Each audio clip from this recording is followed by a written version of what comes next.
projet concret n'a été finalisé alors que les caisses de l'État saignent jour et nuit, en contradiction des principes sacro-saints et inviolables qui caractérisaient notre orientation politique en matière de gestion de la chose publique, dont le socle est la bonne gouvernance et la redevabilité.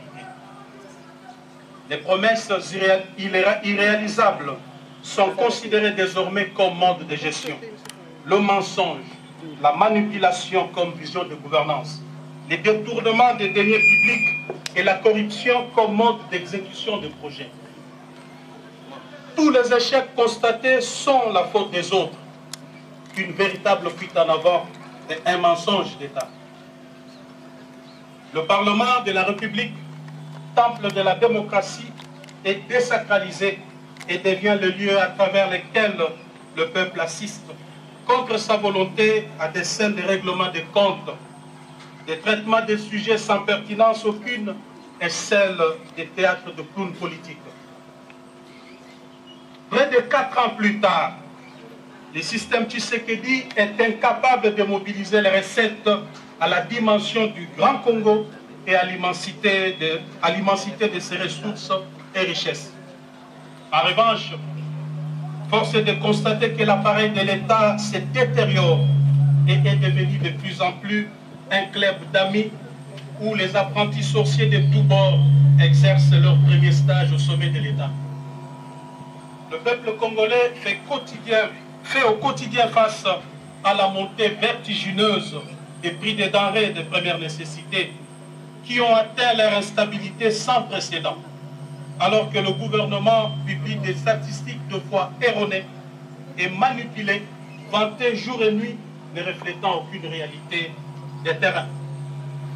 Quoi de plus ahurissant que de constater que le peuple qui constitue le fondement de la démocratie sociale ait été volé par l'État sous la coordination des services de la première institution de la République à travers le dossier RAM. Cette escroquerie d'État s'est déroulée au grand jour. Pire encore, le fonctionnaire, l'enseignant, le militaire et le policier qui devaient bénéficier tout simplement de l'amélioration réelle de leur salaire minimum garanti restent toujours bernés par des suppléments propagandistes, paradoxalement à leur panier de la ménagère, et sans repère ni soubassement dans le calcul de la base salariale. Il va sans dire que le gouvernement a abandonné sa mission principale. Le peuple est désormais face aux dirigeants irresponsables.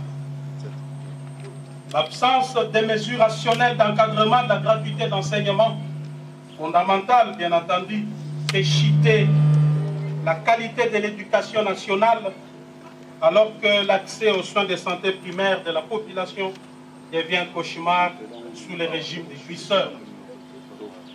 Mesdames et messieurs, nous avons à son temps demandé la réduction du train de vie des animateurs des institutions. Cette réduction cadre avec la vision socialiste qui devrait guider toute action politique d'un régime dirigé par, entre guillemets, un tshisekédiste. Mais hélas, on a vu par contre la mise en place d'un système corrompu de kamikazes en enrichissement illicite, pillage et détournement des deniers publics. L'absence du leadership politique responsable au sommet de l'État a exposé le pays à une diplomatie de complexe et de complaisance sans anticipation aucune. Des multiples voyages diplomatiques n'ont réussi à convaincre aucun chef d'État et de gouvernement en faveur des différentes causes de notre pays. La situation d'insécurité à l'est du pays, dont les ennemis sont connus et que nous avions eu l'occasion de dénoncer les dangereux rapprochements en son temps, est la preuve éloquente que les déficits du leadership et des capacités à prendre des décisions fermes et courageuses en interne et vis-à-vis de ceux qui nous menacent pour apporter le soulagement à nos populations de l'Est tant meurtries est démontré.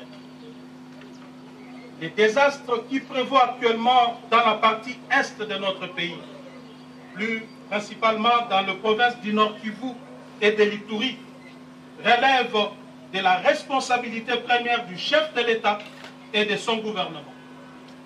Il s'agit de rappeler que les dirigeants actuels n'ont entrepris aucune réforme de notre système de défense et de sécurité. Pire encore, les militaires et les policiers vivent dans des conditions exécrables. Depuis que M. Félix Tshisekedi est au pouvoir, vous en doutez, il n'a jamais songé à doter ne serait-ce que l'uniforme aux militaires et policiers. Si tel est le cas, que dirions-nous alors des armes et des munitions qui sont indispensables pour toute campagne militaire afin de protéger la population? Dans ces conditions, il est clairement établi que les systèmes en place exposent la République, le peuple congolais, ainsi que ses ressources naturelles. Quant à nous, nous visons l'amélioration des conditions de vie de nos populations à travers une classe moyenne. Mesdames et messieurs, au regard de ce tableau sécuritaire sombre, il est clair que M. Félix Tshisekedi, aujourd'hui, doit être considéré comme un danger au sommet de l'État.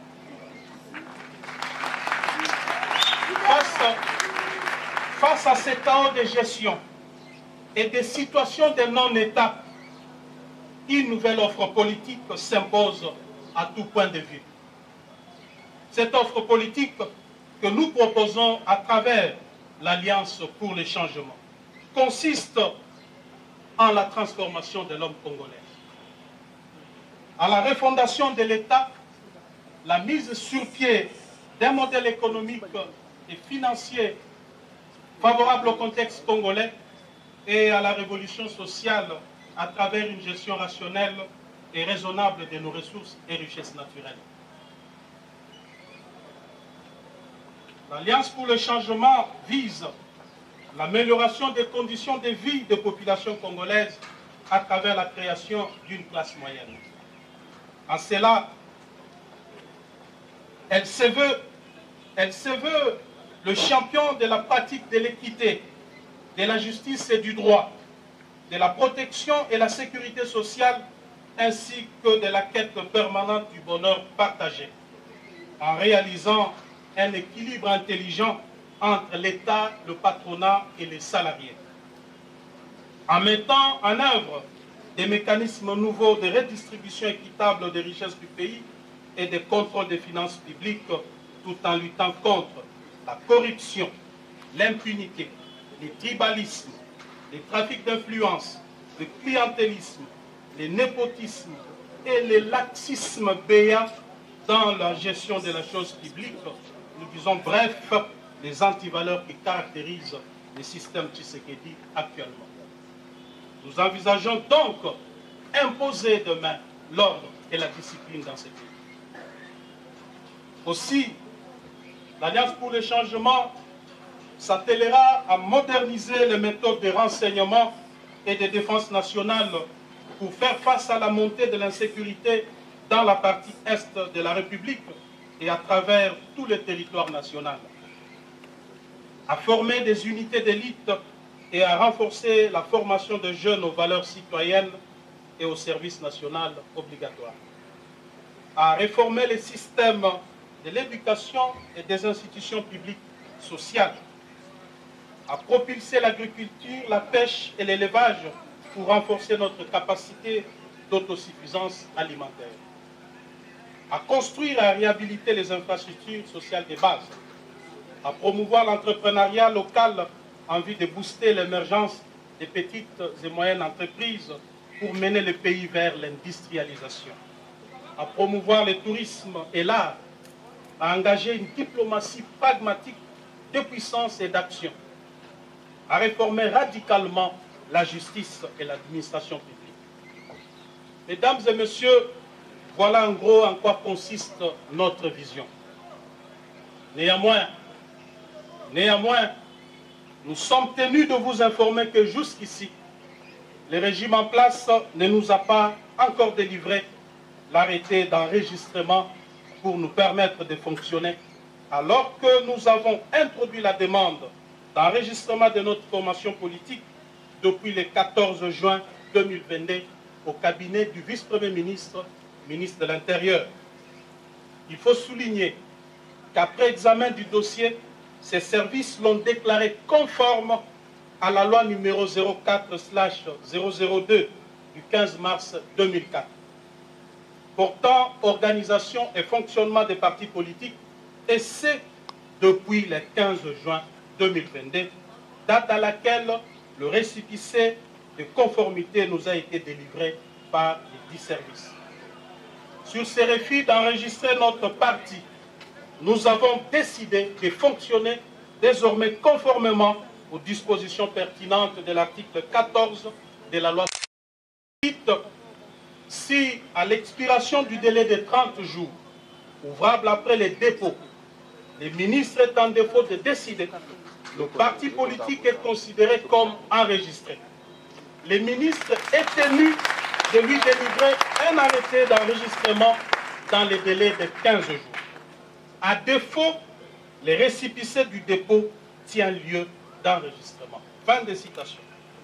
À ce jour, nous sommes le 18 juillet 2022, soit 34 jours après le dépôt du dossier. Le parti est donc d'office fonctionnel au regard de la loi suisse aujourd'hui. Mesdames et messieurs de la presse, l'organisation des élections périodiques, démocratiques, libres et transparentes est un gage d'une véritable démocratie car elle respire avec des élections périodiques. En ma qualité de sociodémocrate, combattant de la liberté pour l'instauration d'un État véritablement démocratique, je suis déçu de vous annoncer à travers ce point que le régime Tshisekedi a décidé de mettre en péril la périodicité, la sincérité et la transparence des élections en préparant les glissements ainsi qu'en orchestrant une fraude massive aux prochaines échéances électorales. Le plan consiste en la création de plusieurs partis politiques mallettes dans l'entourage du président Félix Tshisekedi par les membres de sa famille et de ses amis, avec espoir de se voir distribuer des sièges à l'Assemblée nationale et dans des assemblées provinciales. Ces plans funestes, dont se vante avec fierté et assurance d'ores et déjà les précités, visent à s'attribuer par des mécanismes frauduleux, vous vous en doutez, 300 sièges à la Chambre basse et laisser 200 pour les autres formations politiques. J'avais eu le courage en son temps de m'en prendre vertement à certains dans l'entourage du président Félix Tshisekedi pour dénoncer ces plans qui ne cadrent ni avec la vision, ni avec l'idéal pour lequel nous nous étions bâtis près de 4 décennies. J'avais également discuté plusieurs fois avec le président Félix Tshisekedi quant à ces plans, tout en lui rappelant l'épisode noir du carton jaune du 19 décembre 2016. Marche organisée par feu le docteur Etienne Tshisekedi afin d'exiger la tenue des élections dans les délais constitutionnels où Félix Tshisekedi et moi-même étions dans la rue. Ces jours-là, nous avions assisté à un carnage où plusieurs jeunes avaient péri la vie et le soir du même jour, le siège de l'UDPS avait été plastiqué et 7 personnes y périrent calcinées. Cet épisode sombre de notre histoire commune traduisait non seulement notre engagement à l'instauration d'un État véritablement démocratique, fondé sur les valeurs qui sous-tendent toute société moderne, mais aussi le caractère cosmogonique de notre combat au regard du nombre de victimes enregistrées dans nos rangs que nous considérons à juste titre comme des martyrs de la démocratie. Et j'avais dit au président Tshisekedi qu'elle n'est pas organisée des élections libres, démocratiques et transparentes dans les délais constitutionnels, en dépit du bilan largement négatif, trahirait notre idéal de combat, détruirait le mythe d'Étienne Tshisekedi et cacherait sur la mémoire de nos martyrs. Eu égard à tout ce qui précède, mes chers amis, vous allez constater avec moi que les divergences de vues et persistantes étaient des tailles entre moi et le président Félix Tshisekedi. C'est comme ça qu'en ce jour, devant vous, je lance un appel au peuple congolais, à tous ceux qui avaient cru dans le combat d'Étienne Tshisekedi, de se mobiliser pour barrer la route à ces régimes, des irresponsables jouisseurs qui se définissent comme antithèse du tshisekédisme. Ne pas les faire a pour risque de pérenniser la souffrance et le maintien de la République dans le sous-développement avec péril de plonger le pays dans une guerre civile inutile. M. Tshisekedi doit désormais savoir que cette manœuvre ne passera pas. Et je m'engage personnellement à affronter aux côtés du peuple cette machination. Parce que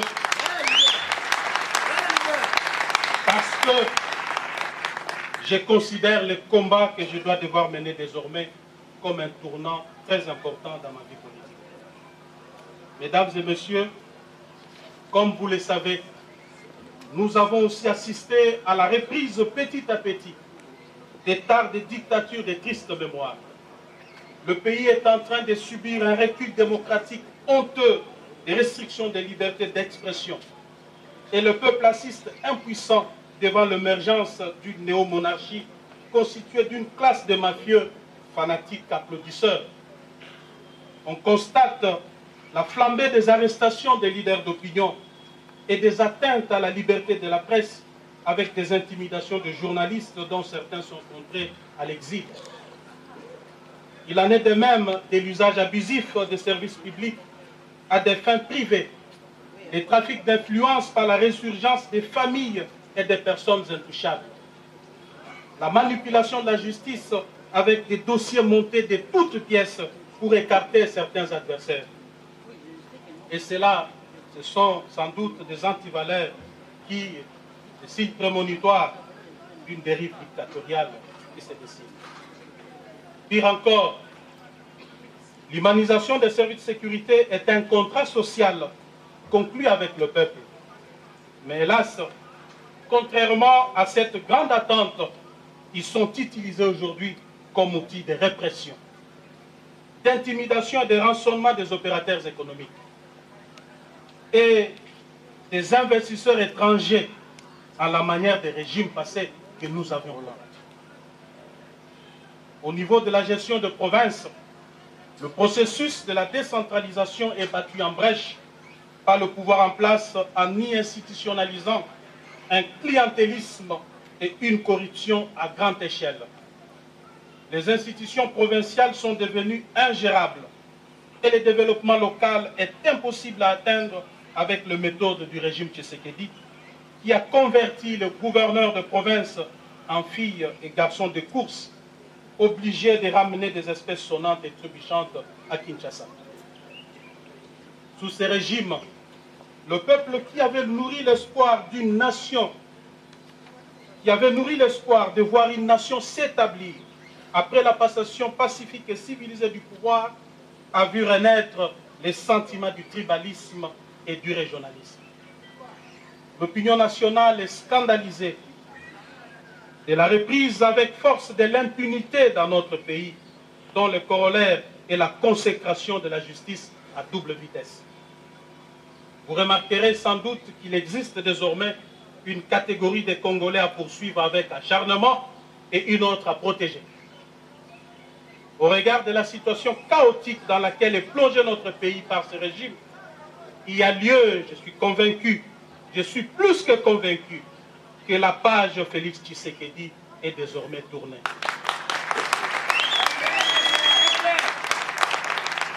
Quant à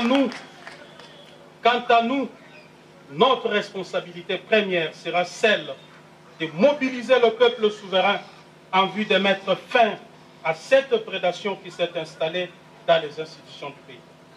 Il est temps de sauver le bateau Congo avant qu'il ne chavire complètement avec son commandant de bord qui les fait naviguer sans boussole ni repère.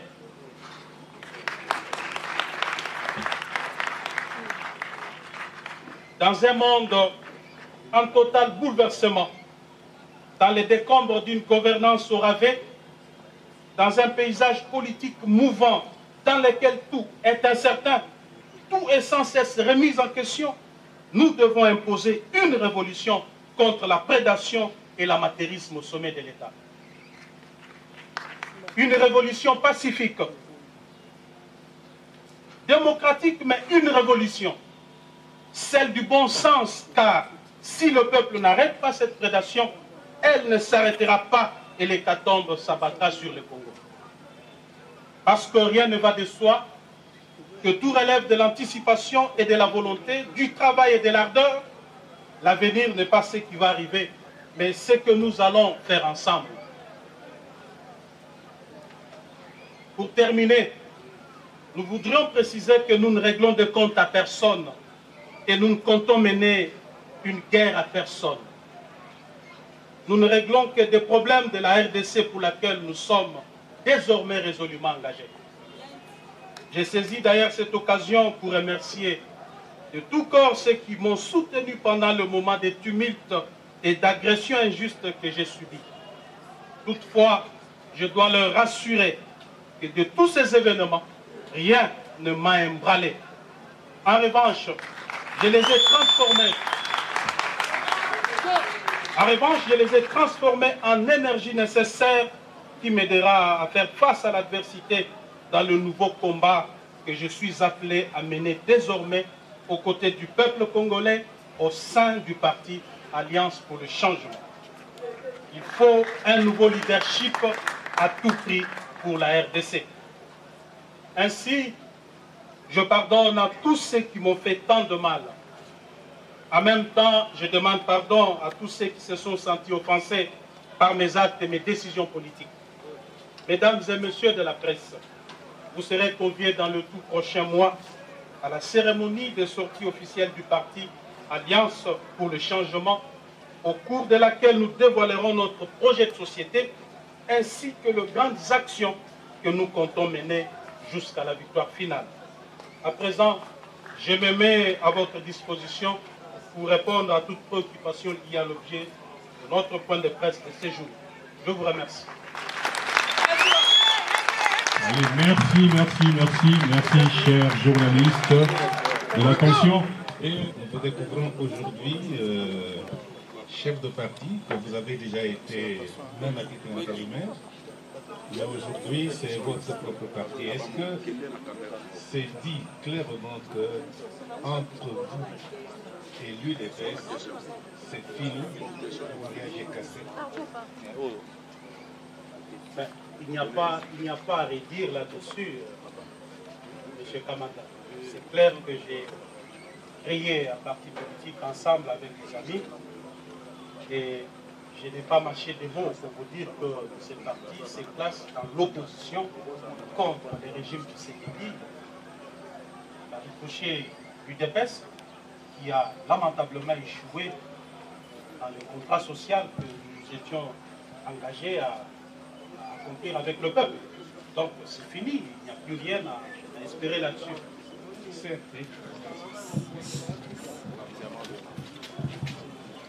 Oui, merci, doyen Kamanda. À présent, nous allons partir avec ceux qui ont été. Après RFI, c'est Rachel Fouchita. Rachel. Merci beaucoup, Rachel Kitita, pour Actu 30. Monsieur, j'allais dire président Jean-Marc Kabound, aujourd'hui que vous lancez votre parti politique, très critique à l'envers du régime Tshisekedi, mais vous-même, quelle est votre part de responsabilité?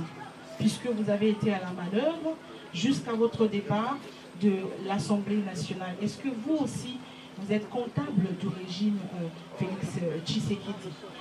2023 pointe à l'horizon. Vous avez déjà une candidature en vue? vous-même, comment ça va se passer pour 2023, pour la candidature présidentielle? Merci. Merci beaucoup, Madame Rachel. Ma responsabilité, si je dois l'établir, pour encore regretter ici, pour avoir contribué substantiellement à ce que Félix Tshisekedi soit président de la République. Mais je ne veux pas regretter pour ça, parce que j'étais chef du parti, j'étais chef dans ces partis-là.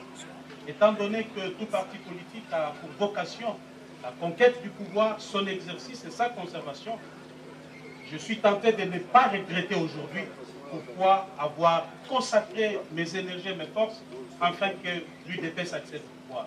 Mais tout simplement, je regrette l'échec de celui en qui nous avions placé notre confiance. Et je crois que c'est une page que nous devons tourner rapidement. Mais pour tout ce qui reste, je crois que j'ai joué mon rôle. J'ai joué mon rôle en tant que responsable dans le 4000 pour rappeler chaque fois à notre ami qui est aujourd'hui président de la République les bien fondés de notre combat. Je n'ai pas été quelqu'un qui le flattait. Il peut l'attester lui-même que je lui disais ce qu'il ne voulait pas entendre. 9 fois sur 10, je lui disais régulièrement non. Ça voudrait dire que j'étais conséquent avec moi-même. Je dois vous dire que j'ai été opposé à plusieurs dossiers, opposé à plusieurs propositions ou à plusieurs décisions de gouvernance de M. Félix Tshisekedi. C'est notamment le dossier RAM. J'ai été farouchement opposé, mais qu'est-ce que je pouvais faire parce qu'on était dans un régime, on était dans un système. Devrais-je sortir pour dire au peuple que voilà, je suis contre ce qui est fait là-bas? Vous, les journalistes, vous aurez dit crier à l'amateurisme. Comment il est là-bas et puis il vient nous dire qu'il est contre. Pourquoi il ne démissionne pas? J'ai été opposé à plusieurs dossiers. Je viens d'évoquer ici les dossiers élections. Quand j'ai appris tout simplement qu'un plan s'est tissé autour du président Félix pour gagner 2 ans de glissement, remettre tout le monde dans la gestion, les affaiblir, puis organiser des élections où la tricherie était en train de se préparer, parce que beaucoup se vantaient déjà d'avoir la CENI et la Cour constitutionnelle. J'ai dénoncé cela. Je lui ai dit que ceci ne cadre pas avec notre vision. J'aimerais bien, parce que j'étais même chantre de la conservation du pouvoir par l'UDPS jusqu'au retour de Jésus-Christ. C'est moi qui le disais. Mais je ne le dis pas par des mécanismes frauduleux. Il n'y a qu'un seul mécanisme pour conserver le pouvoir, c'est rencontrer les besoins du peuple. Accomplir la partie de son contrat.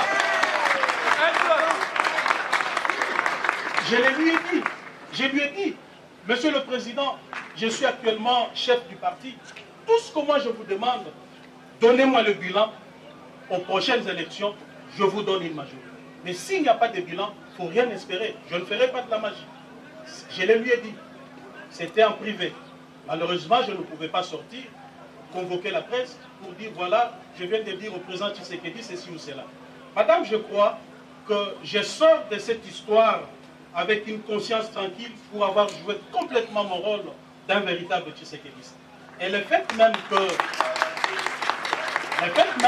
j'avais décidé de démissionner, de quitter le pouvoir, est un signe clair que je n'étais pas d'accord avec la gestion du pays par Félix Tshisekedi et par ricochet. Je ne peux pas regretter quoi que ce soit parce que je n'ai aucune responsabilité à porter là-dessus.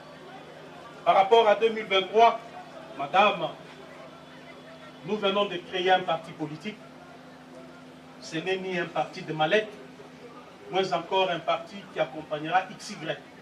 C'est un parti qui a vocation, d'abord un parti qui est créé sur base d'une vision claire, d'un ancien opposant qui a été au pouvoir, qui redevient opposant avec toutes les expériences possibles de l'opposition et de la gestion. Alors, en tant que parti politique, notre objectif serait de conquérir le pouvoir pour concrétiser notre vie. Je vous ai dit ici que notre vision, je l'ai même résumée. Je l'ai résumée. Elle consiste en quoi? La réformation de l'homme congolais. La refondation de l'État. Nous considérons l'État comme la superstructure sans laquelle aucune société moderne ne peut être battue. Sinon, vous allez vivre dans une jungle comme on est en train de le vivre. Nous avons parlé aussi de la mise sur pied de modèles économiques et financiers adaptés au contexte congolais. Et enfin, nous parlons de la révolution du social des Congolais.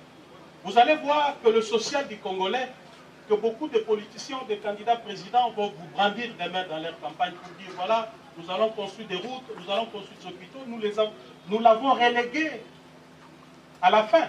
Parce que nous estimons, dans l'Alliance pour le changement, que la priorité des priorités, le vrai problème dans ces pays, c'est d'abord l'homme congolais, mais ensuite l'absence de l'État comme superstructure sur laquelle doit être bâtie toute vision, tout projet de société. Sans un État, rien ne peut être fait.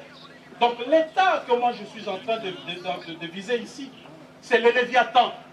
L'État, c'est la force qui écrase tout.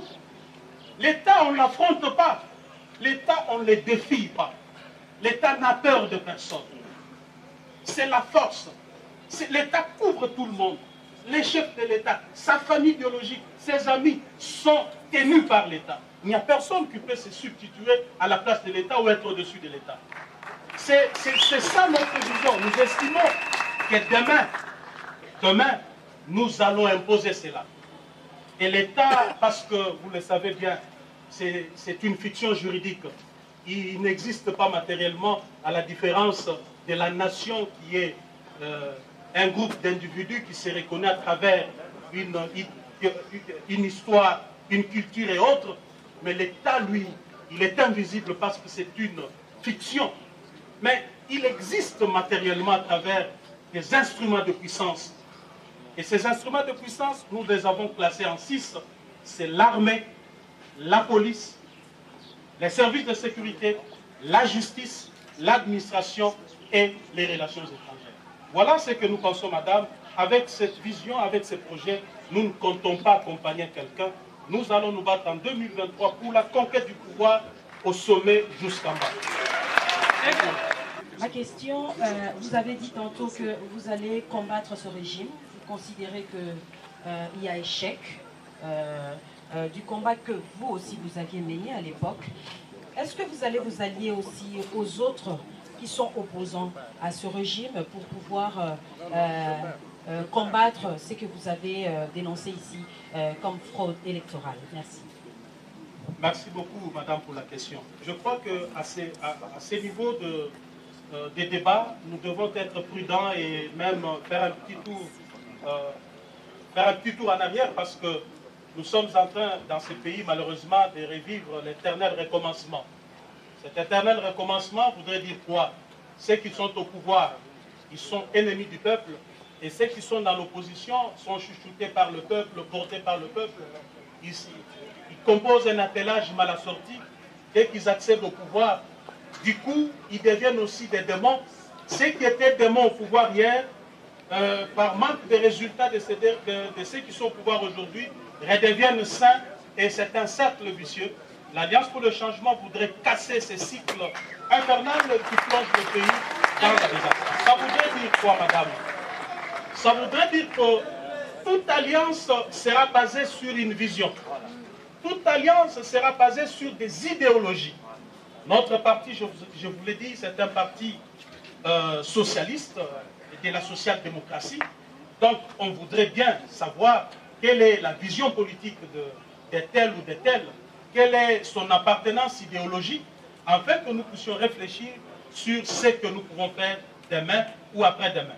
Mais quant à l'attelage mal assorti, ce que les Kinois appellent Sanguissa Sanguissa, nous ne serons pas prêts à faire cela parce que nous avons vu les dégâts que cela a causé au pays. C'est comme si on était dans une sorte de course à l'accession du pouvoir. Juste pour accéder au pouvoir, c'est partagé entre acteurs politiques et du coup, on prend le peuple en otage parce que ce n'est pas la vision qui guide l'action politique, mais plutôt les intérêts, notamment le partage de pouvoir, le partage du gâteau, bien entendu, et les intérêts que cela procure. Donc demain, l'AC va s'engager dans le processus électoral pour gagner les élections à tous les niveaux. Mais nous ne fermons pas la porte. Nos portes sont ouvertes pour des personnes crédibles, des personnes qui partagent les mêmes convictions que nous, des personnes qui ont la même vision que nous.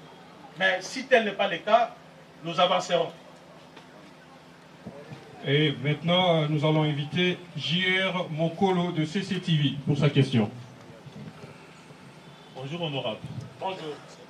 Je voudrais d'abord rappeler, vous avez rappelé tous les incidents, les incompréhensions qu'il y a entre vous et les chefs de l'État et sa famille politique et surtout son entourage. Mais nous rappelons par exemple que l'incident, la goutte d'eau qui a fait déborder le vase, c'était votre intervention dans la solution de l'incivisme routier que nous constatons jusqu'à maintenant. Parce que vous étiez indigné, vous avez estimé que vous devrez contribuer à mettre un peu de l'ordre dans ces secteurs-là. Et ça vous a valu ce que ça vous a valu. Bon, je ne sais pas, aujourd'hui on se rend compte, honorable Jean-Marc Kabout, que ce phénomène en tout cas s'est accentué. Ces derniers temps, on a affaire à des mototaximens, par exemple, ils sont même à la base des accidents et ils se font justice. Dernièrement, il n'y a pas longtemps sur la route des poids lourds, ils ont brûlé la Jeep de quelqu'un qui n'était même pas fautif à cet accident-là. Je ne sais pas, au-delà des actions ponctuelles que vous menez à l'époque et qui vous ont valu en tout cas des déboires avec les pouvoirs actuels, est-ce que vous avez vous-même et votre parti une solution pour mettre fin en tout cas à ces phénomènes qui entraînent vraiment d'endeuiller beaucoup de familles et puis de terroriser pratiquement beaucoup de Congolais? Merci. Merci beaucoup. Vous avez dit votre nom, c'est qui? Jean-Romance Mokolo. Jean-Romance Mokolo. Merci beaucoup. Au fait, quand cet incident s'était passé, j'étais chez moi ici, j'ai passé en revue les tours des médias audiovisuels. J'ai vu comment les journalistes, leurs invités étaient en train d'analyser. Des fois, j'étais surpris et choqué d'entendre ce qui sortait de la bouche et de certains journalistes et de certains politiques. Mais merci beaucoup, Monsieur Jean, pour avoir dit que j'ai contribué, en menant ces actions, j'ai contribué au civisme routier dans ce pays. Vous savez, au jour d'aujourd'hui, si j'ai eu à le faire hier, les gens parfois me taxaient d'arrogant. Oh, mais comment lui, le premier vice-président, il se permet de freiner tout ça? Est-ce que j'avais besoin, tout premier vice-président de l'Assemblée que j'étais, j'avais besoin de démontrer quoi que ce soit à un usager de la route? Que j'avais besoin, même si mon arrogance avait atteint le paroxysme, je devais, est-ce que j'avais le temps? Parce que je n'avais même pas le temps pour ma famille, mes amis et autres. Comment je pouvais avoir le temps de me balader et faire quoi que ce soit? Ceci démontre à suffisance à quel point je suis lié à l'ordre et à la discipline. Je me posais moi-même la question de dire, mais si je ne le fais pas, parce que 2023 approche, ça retombera sur moi en tant que chef du parti et un élément clé du pouvoir. C'est comme ça que vous m'avez vu, par exemple, dépasser par les événements. J'étais appelé à toucher à gauche, à droite. Ce n'était ni de l'arrogance, ni parce que j'ai manqué à faire. Mais aujourd'hui, que j'en ai assez parce que mes amis ne m'ont pas compris, je suis opposant. Je ne vois pas de solution à donner à cela. Nous allons tous constater, malheureusement, avec le peuple, que le pouvoir en place est incapable d'imposer l'ordre et la discipline. Tout ce que je peux faire, c'est de demander au peuple de se mobiliser, afin de chasser Félix Tshisekedi en 2020. Parce que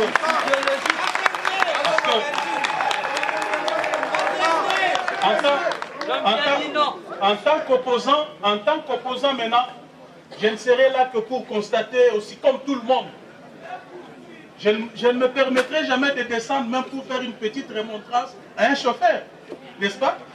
Donc, d'ailleurs, je vais exploiter cela pour bien écraser ces régimes des incompétents qui parfois vous ne faites pas attention. Comment vous le voulez?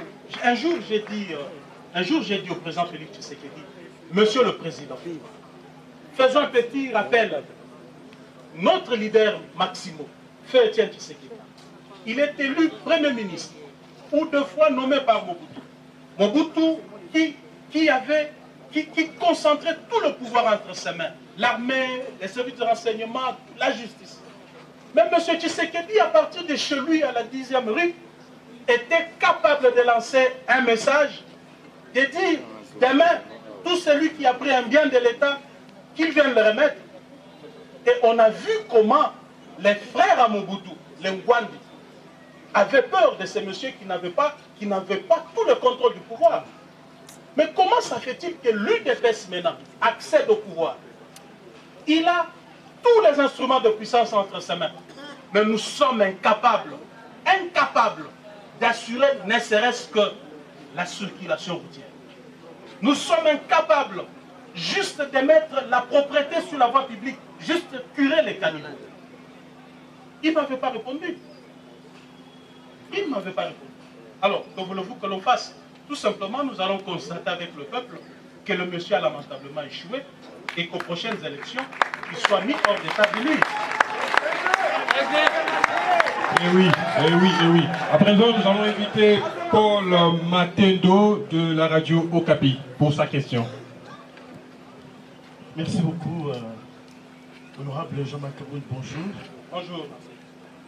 Quelle lecture faites-vous de la situation sécuritaire à l'est du pays et de toutes les négociations que mène le gouvernement à Nairobi et à Luanda? Quelle est votre lecture personnelle? Merci. Merci beaucoup, cher ami Paul Matendo. Merci pour cette question.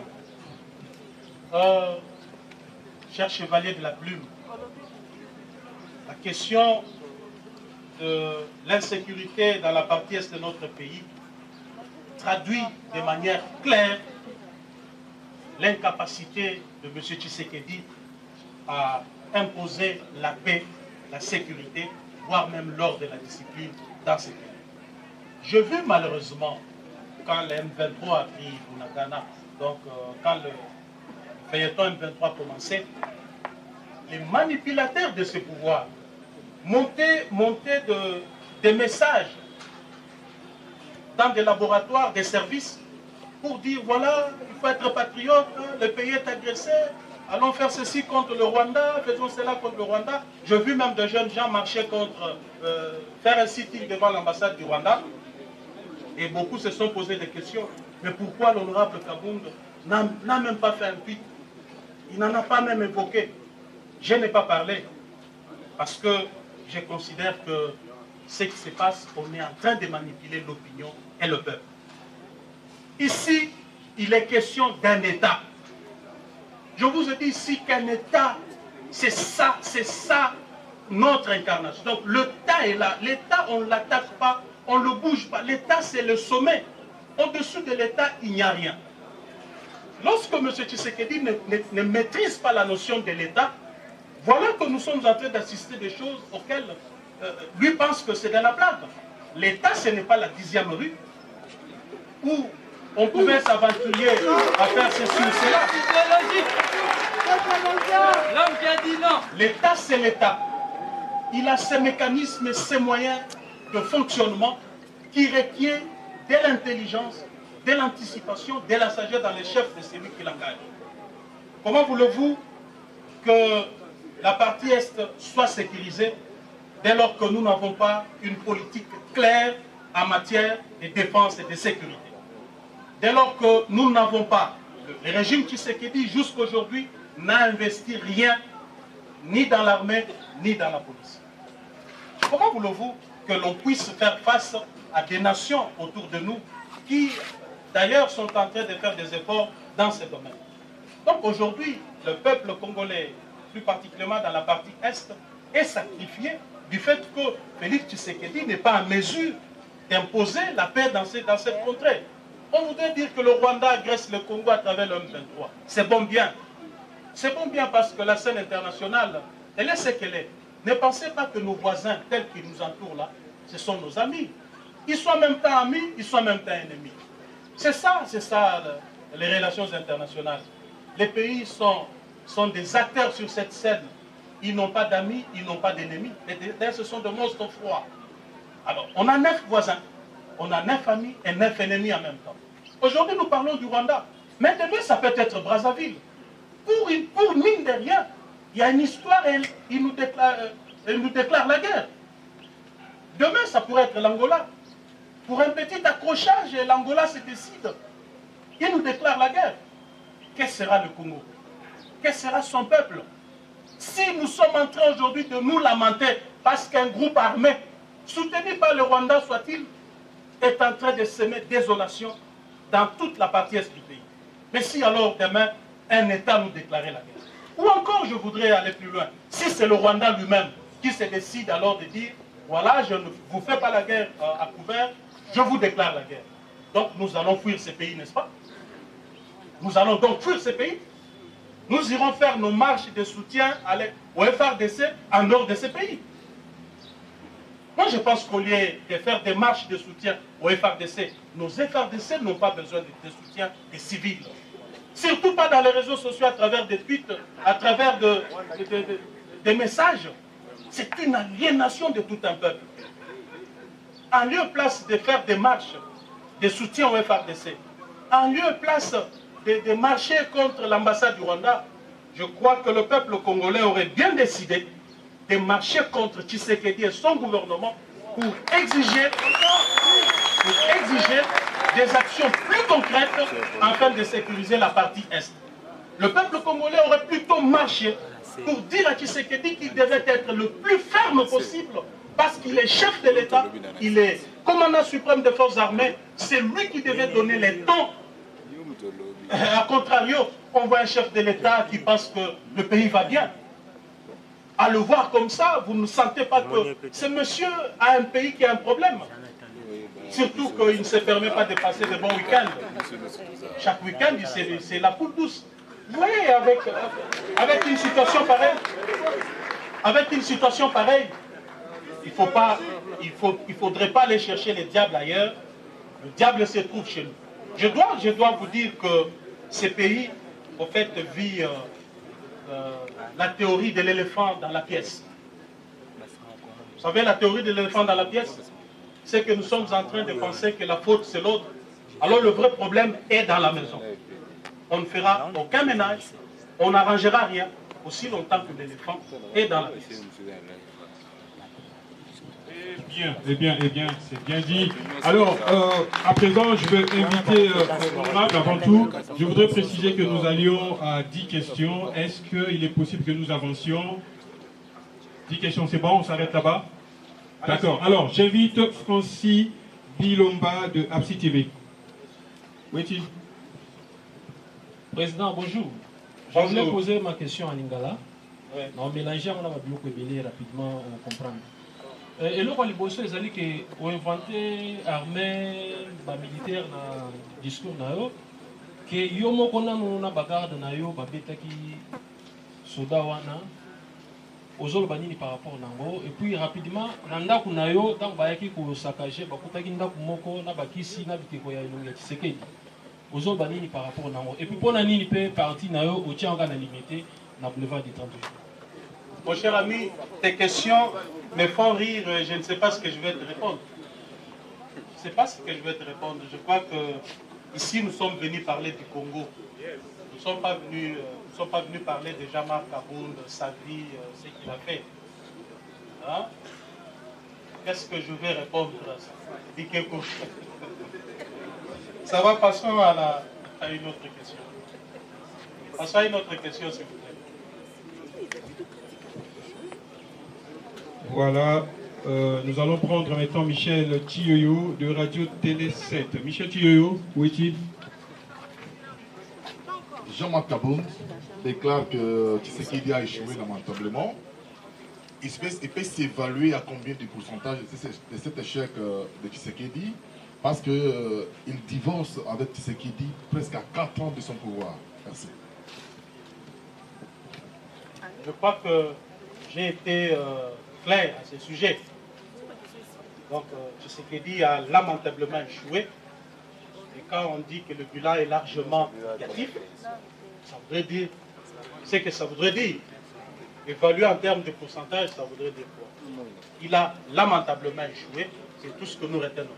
Parce que si vous me demandez d'aller dans des détails, je vais vous prendre toute 1 heure ou 2 heures de temps ici à vous expliquer secteur par secteur. Parce qu'il arrive deux fois que dans ces pays, on est habitué à la manipulation. C'est ce que j'ai dénoncé ici. Le mensonge et la manipulation. On résume le bilan de tout un régime par des histoires fades. Parce qu'on a construit une école à gauche, on a construit une route de 100 km à droite et on dit que le bilan est positif.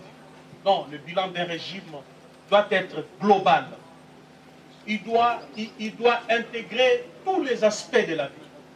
Un régime, lorsqu'il travaille dès le début, d'ailleurs je vous ai dit ce que je ne vous ai pas dit. La vision c'est quoi?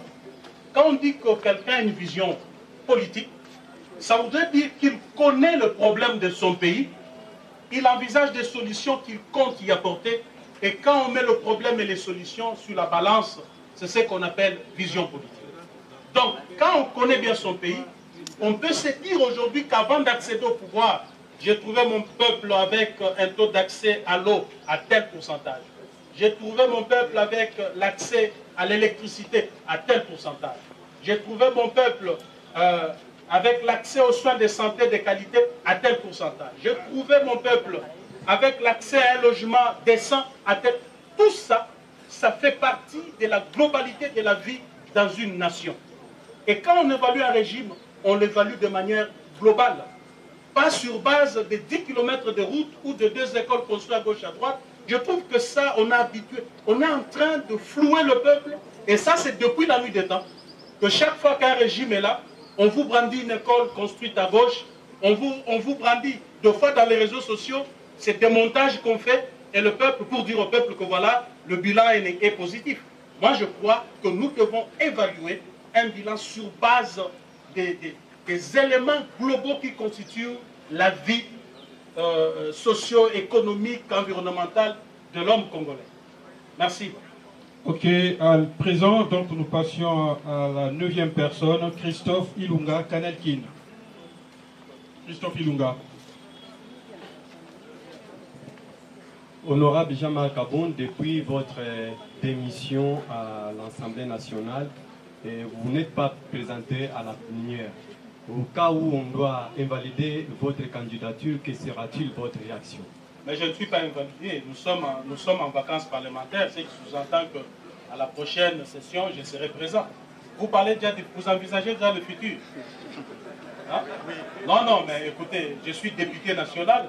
Je me présenterai à la prochaine session parlementaire. Donc écartez toute hypothèse de mon invalidation. D'accord. Dernière certainement question. Billet grâce, Monde 24. Bonjour, honorable Jean-Marc. Bonjour. Honorable, j'aimerais bien poser les questions en français, mais pour aider aussi mes confrères en ligne, j'aimerais parler en lingala, si vous me permettez. Vas-y. Voilà. D'abord, on a commencé à vous féliciter parce que je comprends que vous gardez toujours votre tête de radicalisme. Alors, monsieur Jean-Marc Kabund, honorable, aujourd'hui, vous êtes très radical contre le pouvoir en place. Au Lobaki, aux Alaki n'a eu de pèse. Pendant les bandelites aux pouvoir, au bout du combat, au lelo, aux eaux, téléméla, que bilan et à président de la République est tellement négatif. Mais on se rappelle, Yozalaki, vice-président et Assemblée nationale, premier vice-président de l'Assemblée nationale. Et là, on a Oyo proposé qui pendant qu'Ozalaki, premier vice-président de l'Assemblée nationale, pour la population. Alors, une seule question.